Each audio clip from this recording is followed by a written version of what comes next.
Yo, what's going on, yo? Welcome to day 2, documenting my first international flip overseas. So, welcome to the video. I'm not really gonna make any type of template for these videos. I literally just turned on the camera. I have not thought about exactly what order this is gonna go, but I'm gonna put it very simple. This is just gonna be a documentation going day by day. This right here, I don't know if you guys can kind of see. I'll have to back my seat up right here.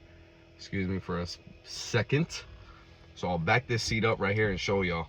This right here, it's a pretty long piece, but what it is a bumper piece. So here's the kind of small petty things that come with, you know, kind of entrepreneurship and doing stuff on your own. So the car I bought, the Honda, like I mentioned you guys in the last video, it had a little front trim, pretty much molding that was missing on the car. Obviously, you're selling a car, something cheap like this. It's cost me 25 bucks at my local part shop.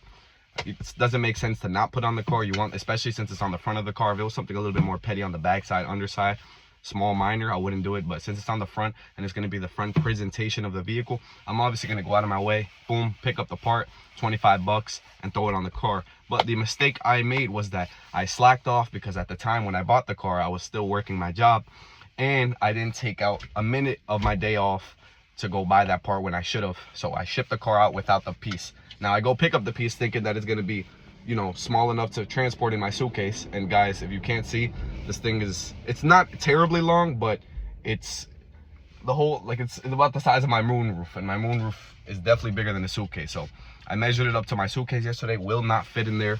It doesn't even make sense to fit it in there and have it poking out. It won't be much poking out, but it being plastic, a part like this, the way they handle suitcases in the airport, if you know, you know, that thing will break in a second. So now, right, this is the fun part of, you know, owning your own business and doing, you know, stuff on your own. You have to find a solution. So not the end of the world.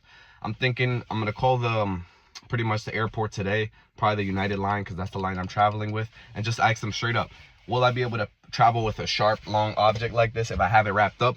I have no problem. If this was smaller, I wouldn't even be giving it much mind. The problem is that it's kind of built like a sword, as you can tell, and it literally, like, if I have it wrapped up, it's gonna resemble a sword. Obviously not ideal. You don't want to go on a plane looking like you have a weapon on you, so you just have to find a way around that. I think the move is going to be traveling it with like pretty much traveling with it in my hand, pretty much, and just wrapped up, and then that way I can just pretty much have it in my hand the whole time. It'll be a little bit uncomfortable, but I have a straight flight. I have no stops, luckily, so it'll just be a little sacrifice of 5 hours, just have it in my hand, and then it'll get there safe, and then I'll be able to just, once I'm in Costa Rica, I'll be all right. But just a little hurdle I have to go through. I got the part yesterday. I wasn't able to throw it on video. I don't think I'm gonna really be doing that. I would like to kind of vlog it, like doing every step of the way, but that'll be kind of a more edited, longer video, which I'm not really trying to do. I just kind of want to turn the camera on every day.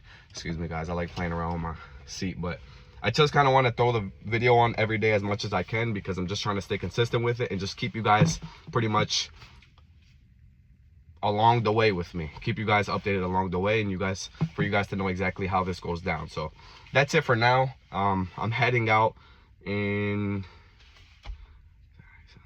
4 days, but so I'm heading out. I'll probably still throw the camera on tomorrow, just update you guys with anything, any news I have. Been speaking with some people over there who are interested in the car, but besides that, guys, everything else is pretty straightforward. Yeah, it's just really about, so you have some periods, you know, when you're kind of doing stuff on your own, where you'll have open time. So it's just staying busy in those periods of time. Today I knocked the gym out early with my good brother Mina and Kobe, so that always keeps you focused and disciplined.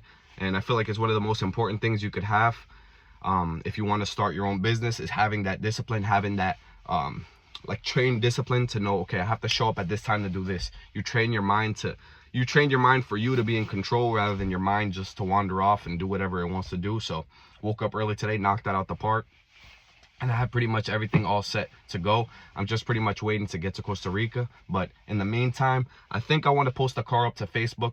I kind of ran into some issues, not issues, but that is something I could talk about also. So the obvious thing would be, right, at least in my opinion, would be to post the car up right now in the Facebook Marketplace, and I know how to do that, luckily, and I have done that. But you kind of run into the issue where first of all, the photos are taken in the US and it looks different. It kind of ticks people off a little bit because it kind of just, I don't know, it raises a little bit of a red flag, and I kind of understand it now because the car not being in the country and people can kind of pick up on it because of the license plate and things of that nature. They feel a little bit more hesitant to contact you about the car. A lot of interest in the vehicle, and then a lot of questions also about taxes, whether the taxes are paid or not, because everybody from Costa Rica kind of understands that a vehicle of that nature, like a Honda, like I was explaining yesterday, is imported most likely, and they're worried about if the taxes are paid or not, and that price point that I was selling it at, because I was selling it at a pretty competitive price point, not too crazy. I wasn't, you know, dropping my pants completely. That's a car dealer term, which just means you're selling it too cheap.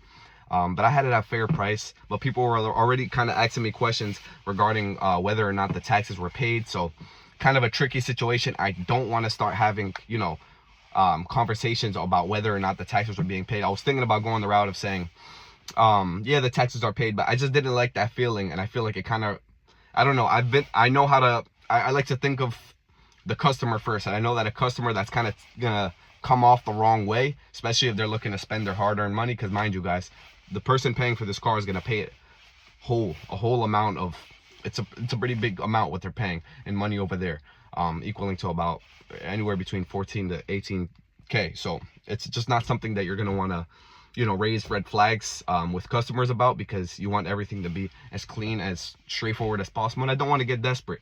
I know that when I get the car over there and I post it up with some updated photos of it in Costa Rica with the taxes handled and a full price set to go, when I have my margins already set, I know that the customer will come, and it'll just be about finalizing the deal and staying calm while doing it. So besides that, guys, this is day 2 documenting my journey flipping cars internationally. If you're watching for a second time, I appreciate it, and I hope this is at least a little bit interesting to watch. You know, because I'm 22 years old, sold cars myself on my own at a dealership here in the States, but I've always had a dream of starting my own thing and doing my own, pretty much doing my own business on my own, not on the side. I really don't want to say that, because that's the reason I left my job. I want to do this full time, and I understand that cars may not be my final destination, but it's my avenue where I want to begin, and I do want to keep growing. And I think YouTube is a great platform that will always be of use to you. Like my brother Mina was talking to me yesterday. It's something where people can come watch videos and pick up credibility from, because they'll see that you've been doing this for a while. And you know, who knows, in 5-10 years, if I'm doing something completely different, I'll be able to look back at this and smile and say, I always had the spirit in me, because I know I do, and that's why I'm here trying to get it done. So besides that, guys, please subscribe if you haven't already. I hope I can give you guys some value and at least inspire somebody to, you know, get their own stuff going if that's something they wish to do,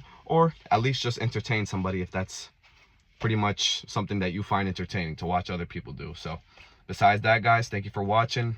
Again, this is day 2. I'm logging off.